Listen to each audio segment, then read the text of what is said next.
iš esmės tai labai patinka ir įdomu stebėti labai. Ir visą laiką važiuoju ir niekada nepagalvoju, kad ten gali būti kažkas blogai ar kaip. Tiesiog važiuoju mėgauti, žiūrėti gražių mašinų su gražiais vairuotojais, dulkėtų kelių ir būna puiku, jeigu būna geras oras. Šiaip iš esmės aš greičio nebijau, gal bus sunku, kad reikės valdyti su tuo greičiu, nes, kiek žinau, bus negalima jo viršyti. Tai manau, kad sugebėsiu tą, orientuojuosi taip pat gerai kelyje ir vairuoju turbūt gerai. Aš galbūt iki galo nesuprantu šito sporto, ne taip kaip Monika.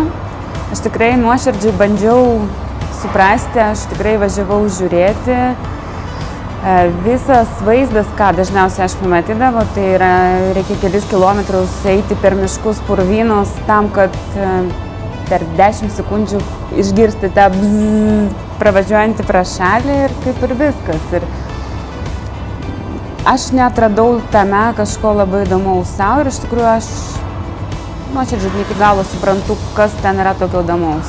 Tikslas yra labai kažką ten suprasti, kas vyrams patinka tame rallyje. Galbūt labiau vėlgi tas azartiškumas įdomu, kas tai yra, galbūt praleisti laiką kažkaip kitaip. Į šitą ralį tai labai lengvai taip, bet aš iš tikrųjų labai norėjau to tikro ralio pabandyti ir aš ne kartą Martyno prašiau, iš esmės neleido manęs. O čia jisai, tai važiuok, sako, čia viskas pagal kelių eismo taisyklės, kas čia tokia, čia nieko baisaus, čia greičio nebus, situacijų baisių nebus, važiuok. Aš irgi galvoju, tegu važiuoja. Aš jau viską suplanavau. Tai aš jau šiaip 2 dienas dar treniruotėmis jaučiau. Tai aš jau kaip ir suplanavęs visą savaitgalį rimtai. Nu, kad nuo galo būtų kokios 5, 7, tai būtų jau pasiekimas. Gera pradžia. Taip.